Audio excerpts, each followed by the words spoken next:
एक गांव में एक ईमानदार किसान रहता था। नाम था राम प्रसाद। राम प्रसाद का एक छोटा सा घर था। राम प्रसाद बहुत अमीर तो नहीं था, लेकिन वो अपनी सारी ज़रूरत पूरी कर लेता था। उसके घर में राम प्रसाद, उसकी बीवी मीरा और उसकी एक लौती औलाद राजेश रहते थे। मीरा अपने बेटे से बहुत प्यार करती थी और उसे प्यार से राजू बुलाया करती थी। राजू बिल्कुल भी अपने पिता जैसा नहीं था। वो सारे गलत काम करता था, जैसे चोरी, लोगों को परेशान करना। बचपन से ही उसकी शिकायतें आती थी, लेकिन उसकी माँ फिर भी राजू को नहीं डांटती थी। लेकिन इन सब से राम प्रसाद बहुत परेशान था। राम प्रसाद मीरा से कहता है, अगर ये ऐसे ही रहा तो एक दिन हमें गांव वाले गांव से निकाल देंगे।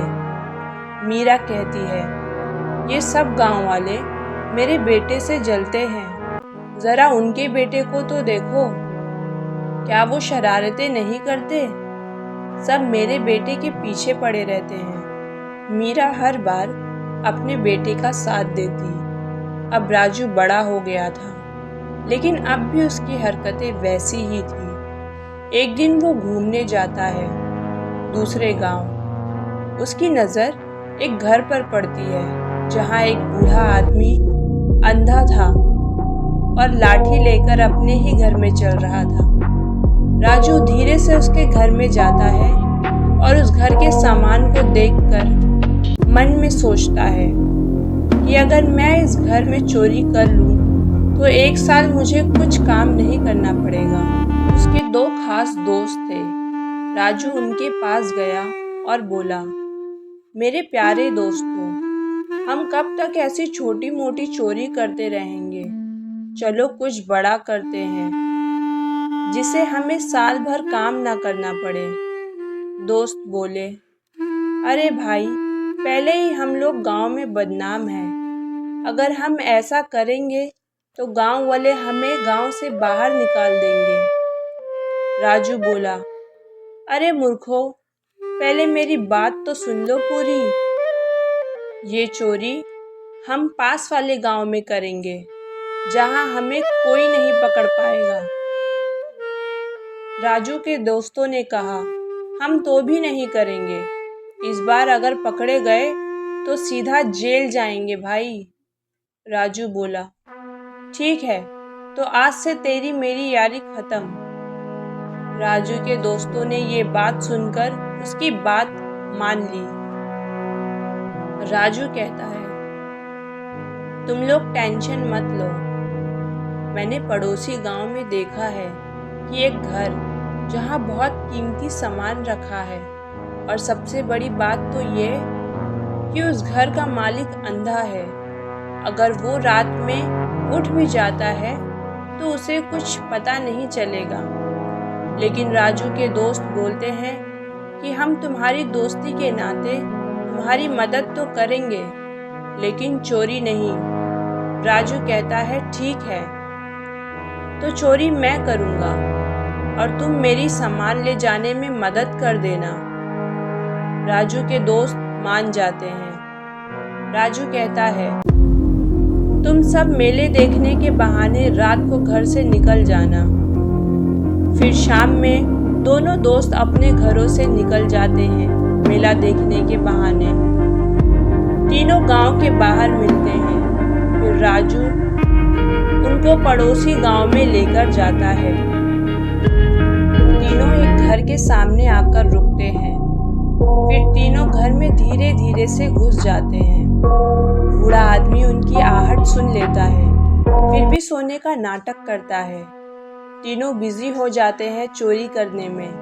बूढ़ा आदमी धीरे से उठता है और बाहर से दरवाज़ा बंद कर लेता है और ज़ोर ज़ोर से चिल्लाता है, हंगामा मचाता है और कहता है, अरे गांव वालों, मेरे घर में चोर घुस आए हैं। आस पड़ोस के लोग इकट्ठा हो जाते हैं। लोगों ने मिलकर उन तीनों को पकड़ लिया और कसकर एक पेड़ में बांध दिया। सुबह उन तीनों को कोतवाल के सामने लाया गया। राजू के दोनों दोस्त राजू को कोसने लगे कि हमने तो पहले ही कहा था, लेकिन तुम माने नहीं। अब हम तुम्हारा साथ नहीं देंगे। हम सब बता देंगे तुमने चोरी की है और हम तुम्हारे बहकावे में आकर तुम्हारा साथ दिए। राजू कहता है, नहीं ऐसा मत करना मेरे दोस्त, हमारे दोस्ती के खातिर हम सब में से कोई भी नहीं बताएगा। हम सब एक दूसरे पर इल्ज़ाम डालेंगे।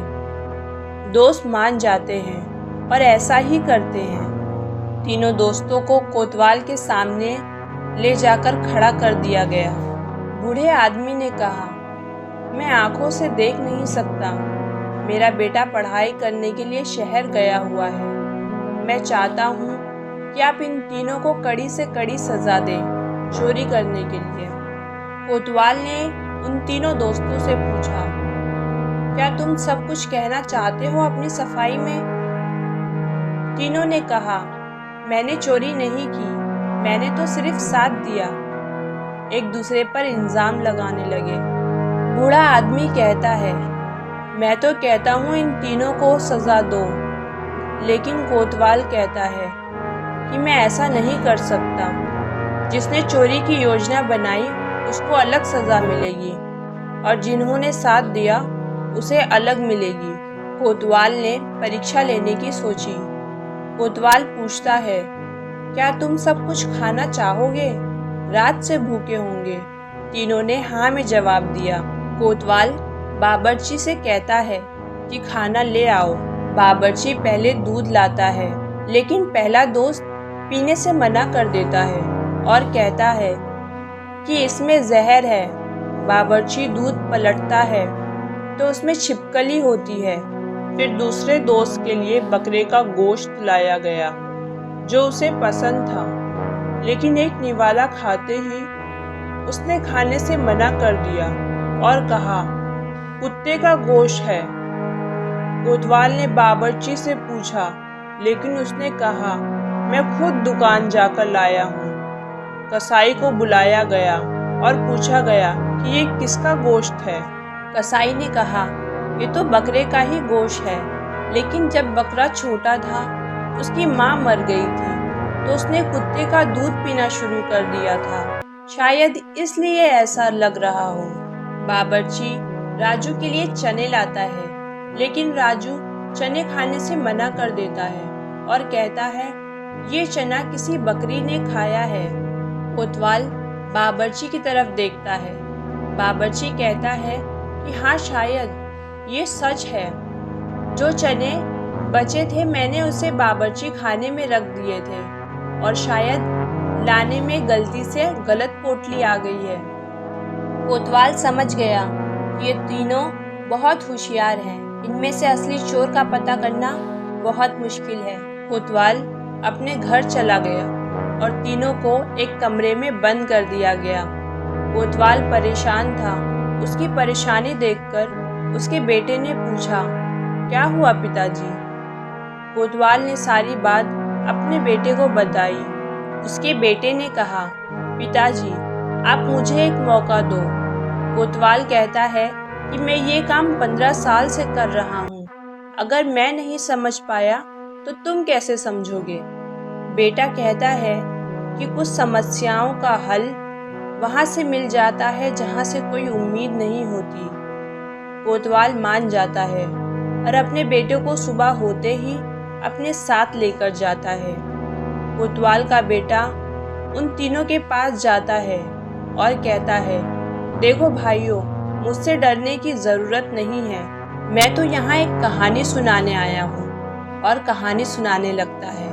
एक गांव में एक लड़की रहती थी। उसे अपने माँ की चिट्ठी मिलती है कि तुम्हारे पिताजी की तबीयत बहुत खराब है। लड़की अपनी परेशानी अपने पति को बताती है। उसके पति के पास पैसे नहीं थे, लेकिन उसने अपनी गाय बेच दी और लड़की पैसा लेकर अपने पिताजी के इलाज के लिए घर से निकल गई शहर की तरफ। रास्ते में एक बदमाश आदमी मिला। उसने लड़की का रास्ता रोका। लड़की ने कहा, मुझे अपने पिताजी के पास जाना है, उनकी तबीयत बहुत खराब है, मुझे जाने दो। तुम्हारे घर पर भी तो बहन होंगी ना। ये बात सुनकर बदमाश को दया आ गई और उसने लड़की को जाने दिया। वो थोड़ी ही दूर गई थी कि उसे चोरों ने घेर लिया और कहा, जो भी है सब दे दो, नहीं तो जान से मार देंगे। लड़की ने कहा, मेरे बाबा बीमार हैं, अगर पैसे लेकर नहीं पहुंची तो मर जाएंगे। चोरों के सरदार को दया आ गई और उसने लड़की को जाने दिया।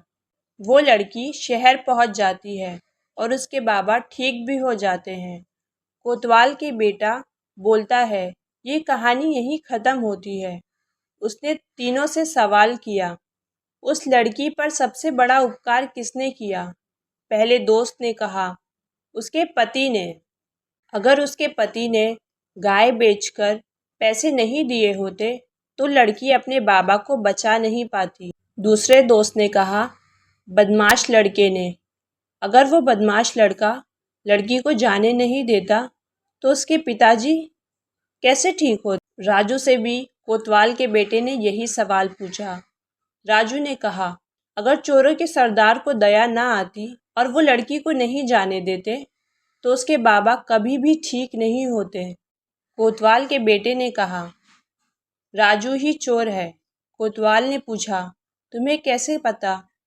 कोतवाल के बेटे ने कहा, जिसमें जैसी आदतें होती हैं उसे वैसे ही तरह के लोग पसंद आते हैं। क्योंकि ये असली चोर है, उसने चोर की अच्छाई को ही पसंद किया। उसके बाद राजू से थोड़ी सख्ती से पूछा गया, उसके साथ थोड़ी मारपीट की गई और उसने कबूल कर लिया कि उसी ने ही चोरी का योजना बनाया था। कोतवाल ने सज़ा सुनाई। कोतवाल ने राजू को 15 साल के लिए कारागार में डाल दिया और दोनों दोस्तों को 5 साल के लिए। इस कहानी से हमें ये सीख मिलती है कि बुराई करने के साथ साथ बुराई का साथ देने वाले भी अपराधी होते हैं।